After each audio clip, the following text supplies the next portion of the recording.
Buenas noches, criaturas pecadoras. ¿Alguna vez amaron tanto a alguien que serían capaces de traerlo de vuelta de la tumba? Ed Gein lo intentó, y lo que desenterró cambió para siempre la forma en que entendemos el horror. Así que respiren hondo, porque están a punto de conocer al hombre que convirtió el amor en carne y la devoción en locura.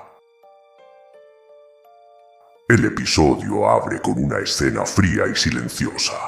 El interior de una granja abandonada en Wisconsin, 1957.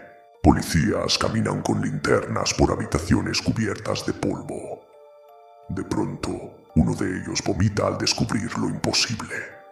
Una cabeza humana colgando del techo como si fuera una lámpara. La cámara se detiene en un rostro sin expresión, tallado con precisión espeluznante. Esa fue la noche en que el mundo conoció a Ed Gein, el hombre que convertiría la realidad en una pesadilla. Pero, ¿cómo llegó hasta ahí? Retrocedemos a Plainsfield, Wisconsin, 1906. Ed nace en una pequeña comunidad rural dominada por la religión y el aislamiento. Su madre, Augusta, una fanática luterana, le enseña que el mundo está lleno de pecado y que las mujeres, salvo ella, son instrumentos del diablo. Su padre, George, alcohólico y violento, apenas logra mantener la granja en pie.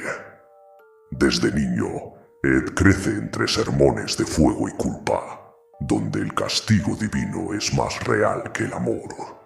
En la escuela, Ed es un niño callado, de mirada perdida y sonrisa nerviosa. Los demás lo ridiculizan por su timidez y su ropa vieja. Los maestros notan su extraño comportamiento. Se ríe solo, habla con las paredes y lleva siempre un libro de anatomía humana. Sin embargo, su madre lo convence de que no necesita amigos, porque la compañía del mal corrompe el alma. Así, Ed aprende que el mundo exterior no merece confianza. Augusta es el centro absoluto de su universo. Él la obedece, la adora, la teme. Cuando otros niños hablan de amor o aventuras, Ed escucha pasajes bíblicos sobre castigo y pureza. Las noches son largas en la granja, con su madre predicando sobre Sodoma, la corrupción y la muerte. Su padre, cada vez más ausente, muere de cirrosis cuando Ed apenas entra en la adolescencia. Desde entonces, madre e hijo viven solos, encerrados en un mundo sin contradicción, donde ella es Dios y él, su devoto más fiel. A finales de los años 20, la granja Gein se convierte en un reino de aislamiento. No hay radio, ni visitas, ni risas, solo la rutina de los rezos y los trabajos del campo. Ed, ahora adolescente, desarrolla una imaginación desbordante. Se refugia en cómics, novelas pulp y revistas médicas. En secreto, comienza a coleccionar recortes sobre crímenes, accidentes y asesinatos. Los almacena bajo el suelo, lejos de los ojos de Augusta. Sin saberlo, está construyendo el archivo mental de sus futuros horrores. En 1944, un incendio destruye parte de la granja. Su hermano Henry muere bajo circunstancias misteriosas. Cuando los bomberos llegan, encuentran a Ed ileso, guiándolos con una calma inquietante hacia el cuerpo. Dice haberlo descubierto por casualidad, pero el cadáver no muestra señales claras de fuego, sino un golpe en la cabeza. El pueblo murmura, pero no hay pruebas. Desde entonces, Ed queda solo con Augusta. 2 años más tarde, Augusta sufre un derrame cerebral. Ed la cuida día y noche, lavando sus pies, leyéndole la Biblia, suplicando que no lo deje solo. Cuando finalmente muere, en 1945, algo dentro de él se rompe. Cierra su habitación con llave, deja intactos sus objetos y comienza a hablarle como si siguiera viva. La casa entera se convierte en un santuario para el recuerdo y una tumba para su cordura. El pueblo de Plainsfield lo sigue viendo como un hombre tranquilo, solitario, incluso servicial. Pero bajo esa apariencia amable, algo monstruoso germina en silencio. Las noches se vuelven más frías y la casa más oscura. En el sótano, entre herramientas y sombras, Ed comienza a experimentar con algo que pronto dejará sin palabras al mundo entero.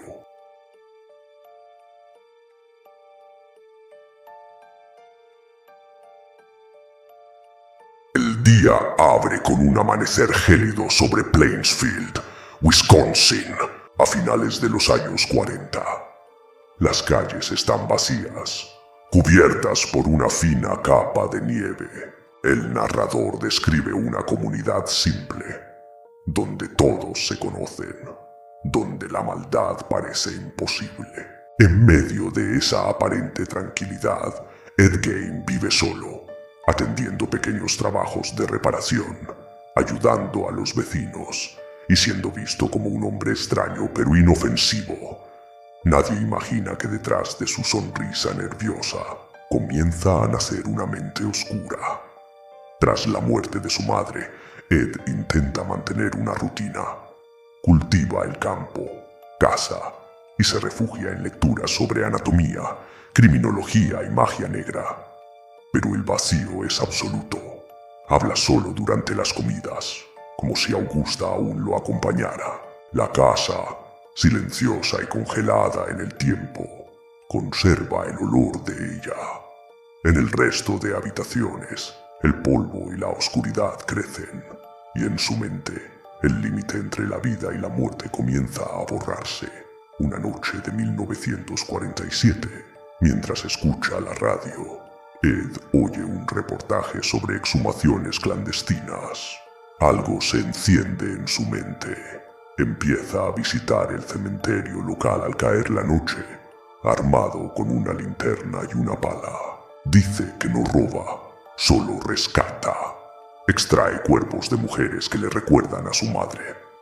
Con precisión quirúrgica, desentierra lo que cree que puede devolverle compañía: piel, huesos, rostros. En el interior de su granja, comienza a construir lo impensable. Con los restos humanos crea objetos domésticos: sillas tapizadas con piel, tazas con cráneos, máscaras que imitan rostros. Cada pieza es un intento de traer de vuelta a Augusta, de reconstruir el cuerpo de una madre ausente. La granja Jane deja de ser un hogar y se convierte en un museo del delirio. Durante el día, Ed sigue comportándose como el vecino servicial. Ayuda en la tienda local, asiste a funerales y cuida niños ocasionalmente. Su voz es suave, su presencia casi infantil. Sin embargo, los rumores comienzan a crecer. Algunos aseguran haberlo visto merodear el cementerio. Otros lo escuchan hablar solo mientras ríe. La policía lo considera excéntrico, pero inofensivo.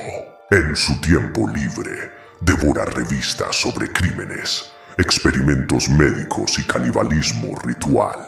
Le fascinan las historias de mujeres muertas y asesinos célebres. Guarda los artículos bajo el suelo, junto a sus creaciones.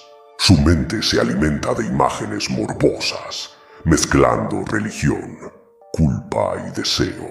Poco a poco, la obsesión se convierte en necesidad. El 2 de diciembre de 1954, desaparece Mary Hogan, dueña de un pequeño bar. Los clientes recuerdan haber escuchado su risa por última vez antes de que el lugar quedara vacío. En el suelo solo quedó un charco de sangre y una bala. Durante años, el caso queda sin resolver. Cuando le preguntan a Ed sobre Mary, responde sonriendo: "No está desaparecida, está en mi granja". Nadie le cree. Ed se vuelve más audaz. Su necesidad de reconstruir la figura materna lo lleva a combinar piezas humanas, coser pieles, fabricar trajes. En la oscuridad del sótano, se prueba las máscaras y baila frente al espejo. En esos momentos, cree transformarse en su madre. El límite entre víctima y victimario se desintegra. En noviembre de 1957 desaparece Bernice Warden, dueña de una ferretería local. La investigación lleva a la policía hasta la granja de Gain. Lo que encuentran allí supera toda comprensión humana. Restos de más de 10 cuerpos, máscaras hechas con piel humana y un torso femenino colgado como si fuera carne. Esa noche, el nombre de Ed Gein deja de ser un rumor rural y se convierte en sinónimo del mal. La prensa lo bautiza como el carnicero de Plainsfield, pero nadie imagina que su historia recién comienza y que lo más espeluznante no está en sus crímenes, sino en las razones detrás de ellos.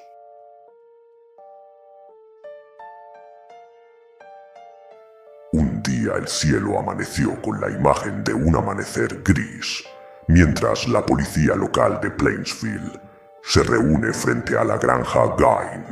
Es el 16 de noviembre de 1957.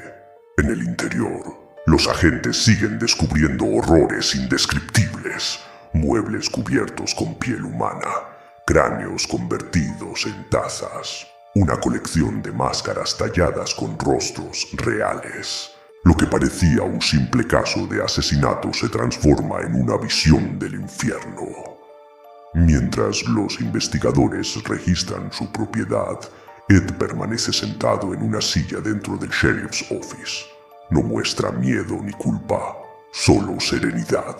Cuando le preguntan por Bernice Warden, responde con voz tranquila: «Ella está viva, solo duerme en mi casa». Los agentes, confundidos, comienzan a comprender que no enfrentan a un asesino común, sino a alguien cuyo mundo mental se ha fracturado sin retorno. Durante días, la policía documenta cada hallazgo. Encuentran corazones en ollas, narices guardadas en frascos y un cinturón hecho con pezones humanos. Entre los objetos más perturbadores, una máscara que imita el rostro de su madre, Augusta. Los peritos determinan que muchos restos no provienen de asesinatos recientes, sino de exhumaciones antiguas. Ed confiesa que robaba tumbas para no sentirse solo. El sheriff Arthur Schley dirige el interrogatorio principal. Ed relata sus actividades sin remordimiento, como si describiera tareas domésticas. Habla de su madre, de los viajes nocturnos al cementerio y de cómo fabricaba sus trofeos. Los agentes escuchan con horror mientras Ed confiesa haber querido reconstruir a su madre con partes humanas. El relato es tan meticuloso que los investigadores terminan dudando si están frente a un loco o a un artista de la muerte. El caso estalla en los titulares de todo el país. Los periódicos de 1957 llenan sus portadas con frases escalofriantes: «La casa del horror», «El monstruo de Wisconsin». Fotógrafos llegan de todas partes. Curiosos se acercan al pueblo, y los vecinos de Plainsfield viven entre el miedo y la vergüenza. La granja Gain se convierte en una atracción morbosa, un recordatorio de que el mal puede ocultarse bajo una sonrisa amable.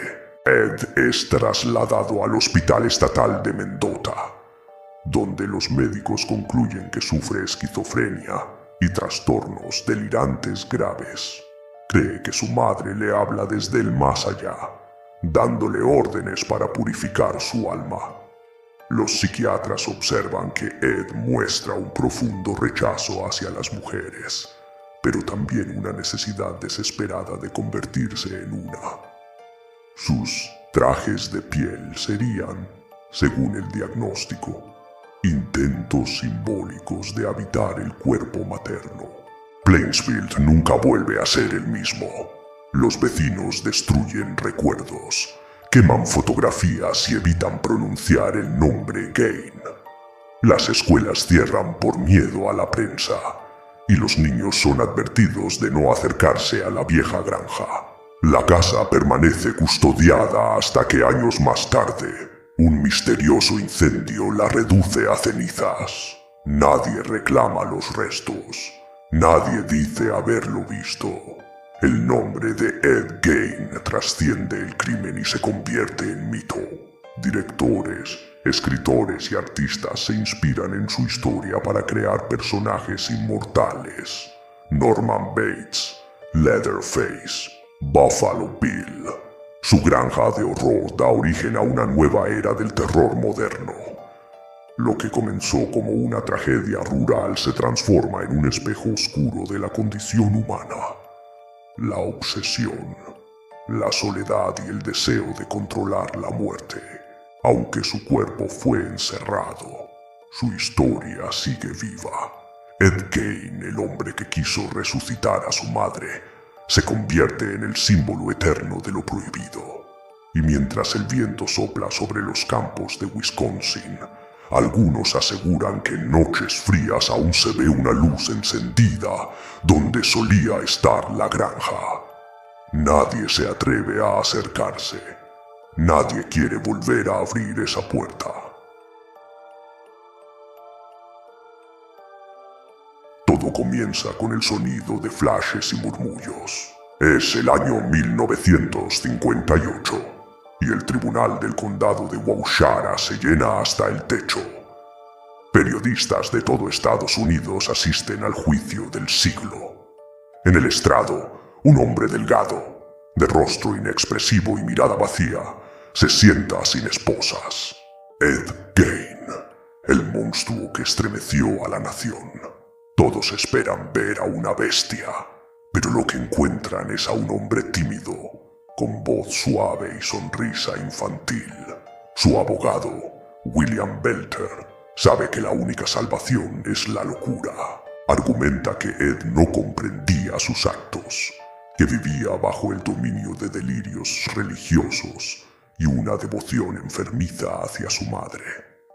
Los psiquiatras lo respaldan. Describen a un hombre que no distingue entre realidad y alucinación.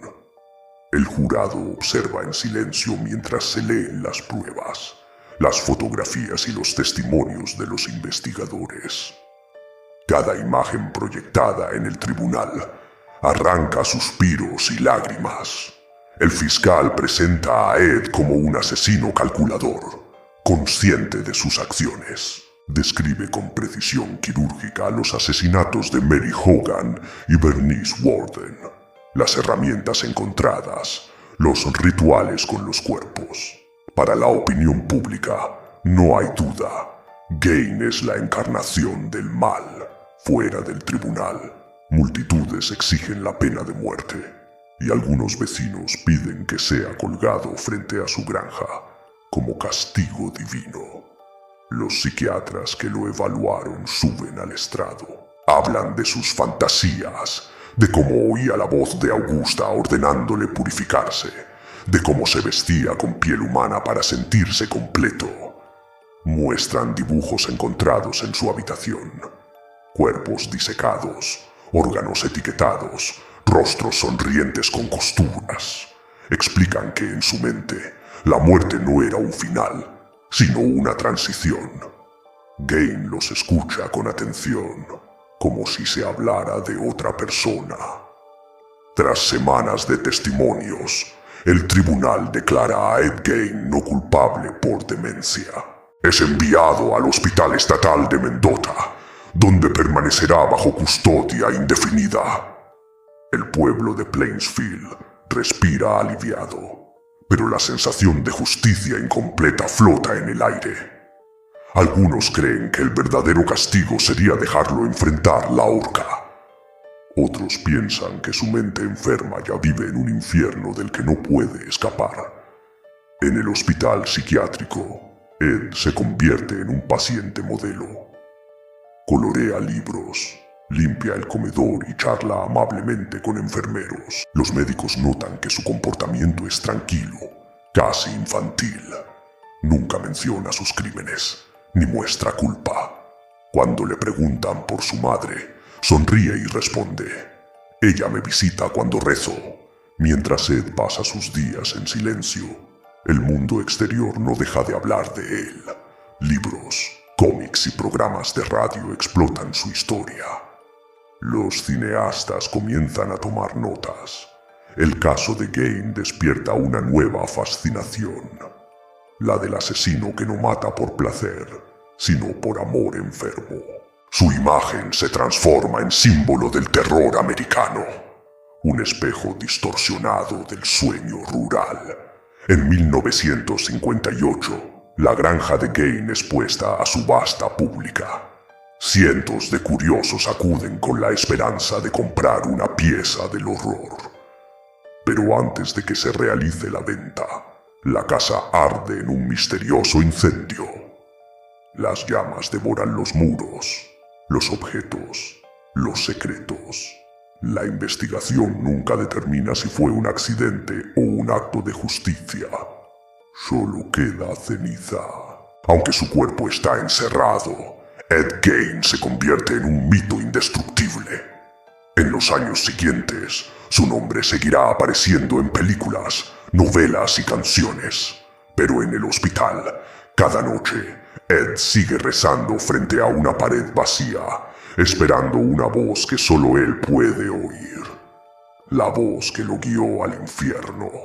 La voz de Augusta. Tic-tac, tic-tac, se escucha el sonido de un reloj marcando el paso del tiempo. Estamos en el Hospital Estatal de Mendota, en los primeros años de la década de 1960.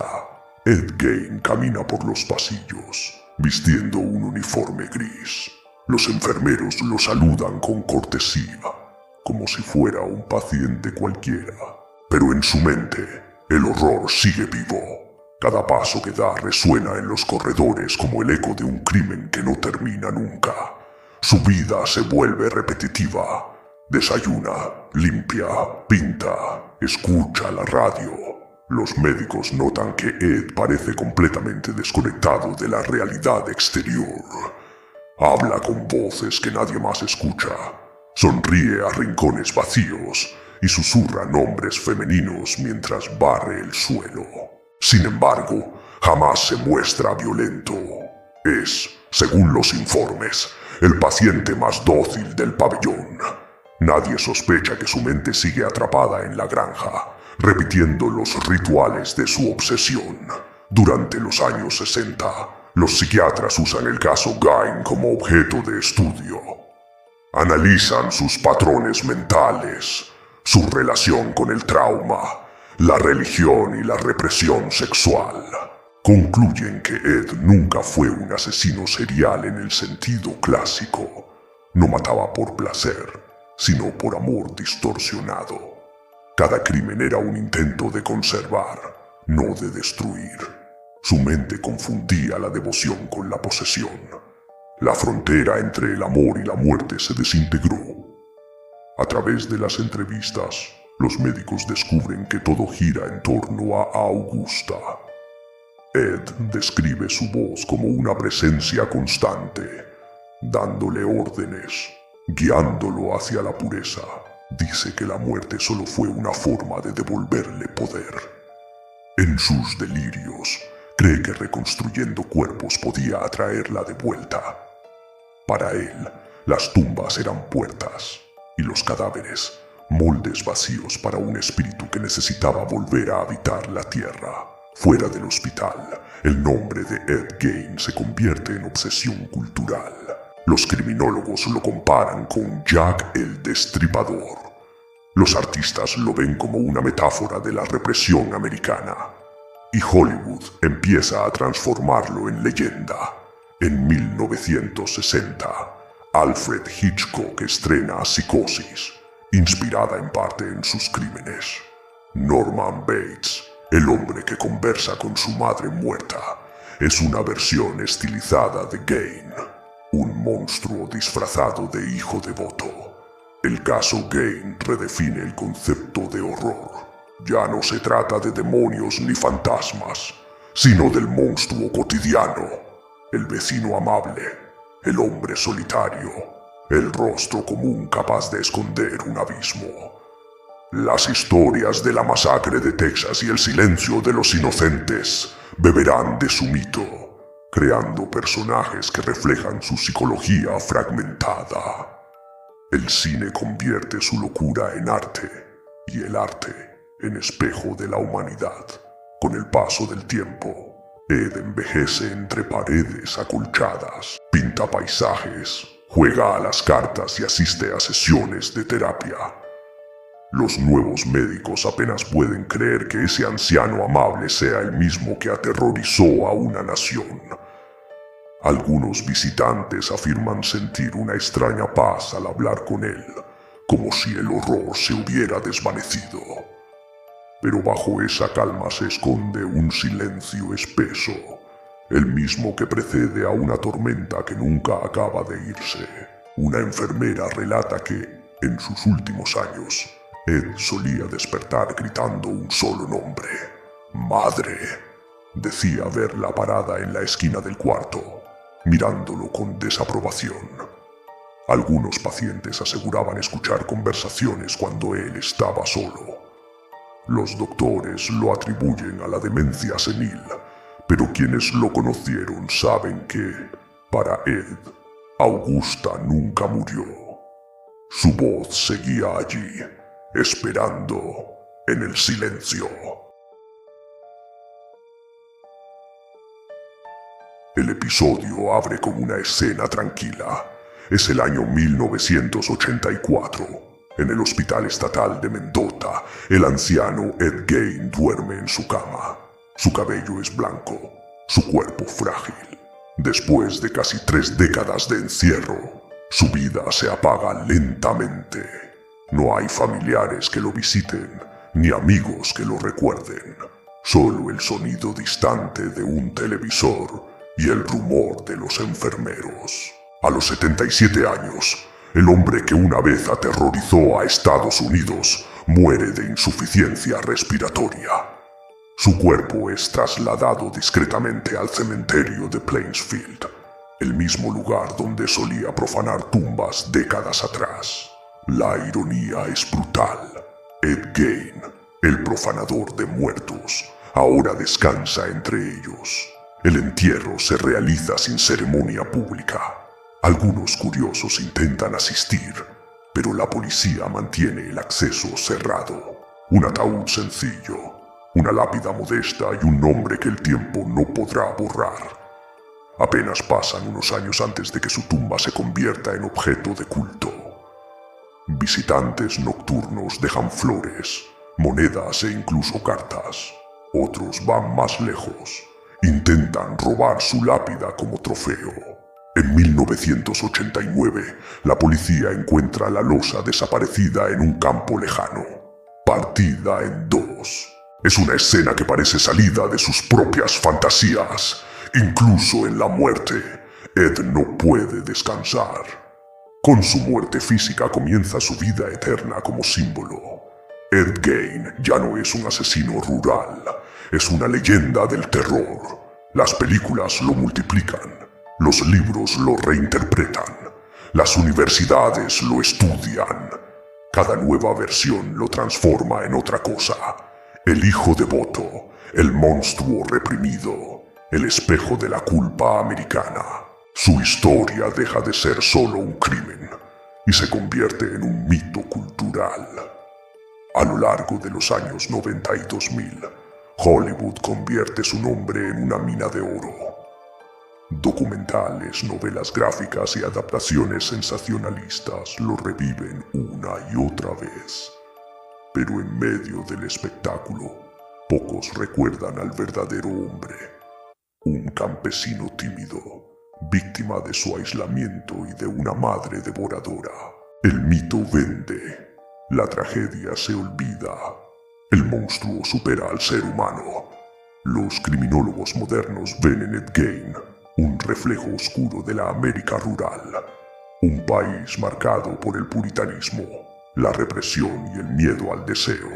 Su figura muestra cómo el fanatismo religioso y el aislamiento pueden deformar la mente humana. No fue un demonio sobrenatural, sino el producto de un entorno enfermo. Y esa revelación es lo que lo hace verdaderamente aterrador, porque podría haber sido cualquiera. Décadas después, investigadores revisan sus archivos y concluyen que Ed Gein no buscaba destruir el cuerpo humano, sino conservarlo. Su obsesión no era la muerte, sino el miedo a estar solo. En su mente rota, los cadáveres eran compañía. Cada máscara, una conversación. Cada piel, un intento de volver a sentir amor. Esa fue su maldición. Confundir la devoción con la destrucción. El episodio cierra con un traveling lento hacia su tumba, medio cubierta de hojas. El viento sopla entre las lápidas y por un instante parece escucharse un susurro. ¡Madre! La cámara se eleva, mostrando el cementerio desde el aire, mientras el narrador deja la última pregunta suspendida. ¿Murió Ed Gein o solo cambió de forma dentro de nuestras pesadillas colectivas? Capítulo 7. El legado en la cultura del terror. De fondo, el sonido de una ducha y un grito agudo resuena como un eco eterno del cine. La imagen se ilumina. Es la escena de Psicosis en 1960. Norman Bates apuñala tras una cortina y en algún rincón de la sala, el espíritu de Ed Gein sonríe desde la sombra.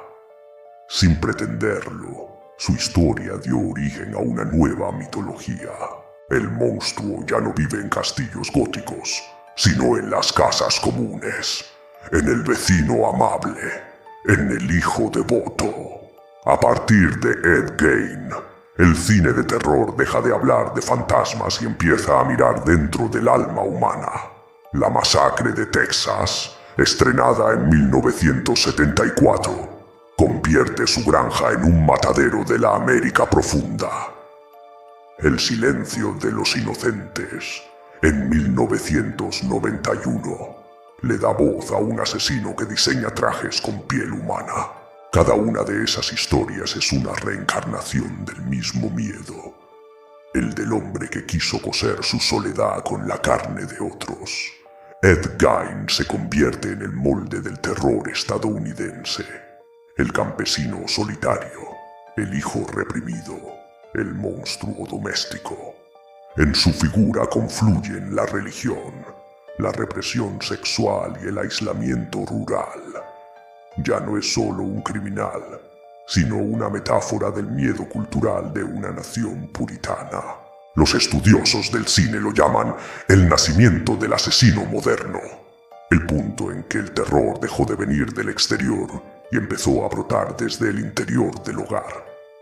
En el fondo, las películas inspiradas en Gein hablan de deseo de control, de amor, de posesión.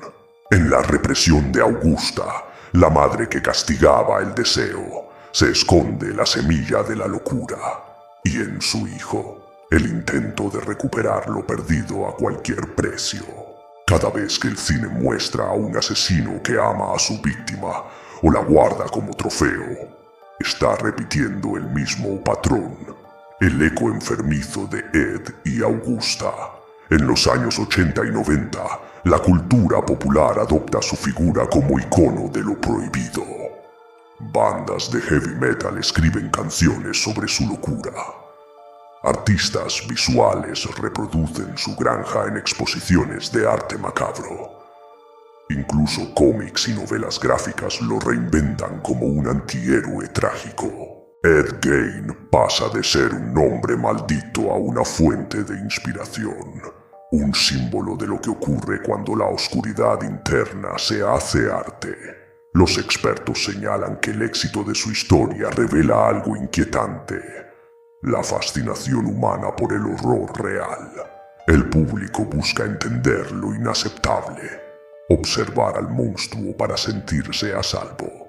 Ed Gein se convierte así en un ritual moderno, el miedo domesticado, el crimen convertido en entretenimiento.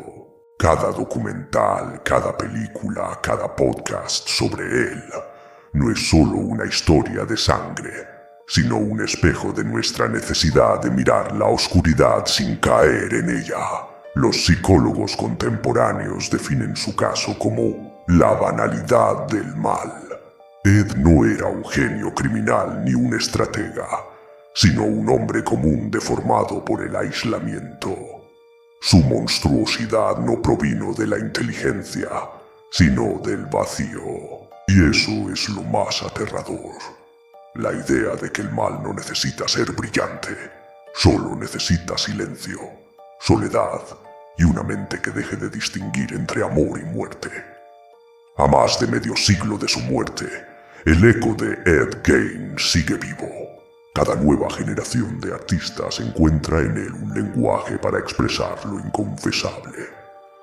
Mientras existan mentes que busquen entender el miedo, su nombre continuará apareciendo, reinventado, reimaginado, reencarnado. Porque Ed Gein no fue solo un hombre, fue la puerta que abrió el horror moderno, y esa puerta nunca volvió a cerrarse. El final abre con una imagen simbólica, un espejo antiguo, agrietado, cubierto de polvo. La cámara se acerca lentamente hasta que en el reflejo aparece una figura. No es Ed Gein, sino una sucesión de rostros. El asesino, el artista, el creyente, el hijo, fusionándose en uno solo. El narrador plantea la pregunta final: ¿quién fue realmente Ed Gein? ¿Un monstruo nacido del mal o un ser humano deformado por el amor?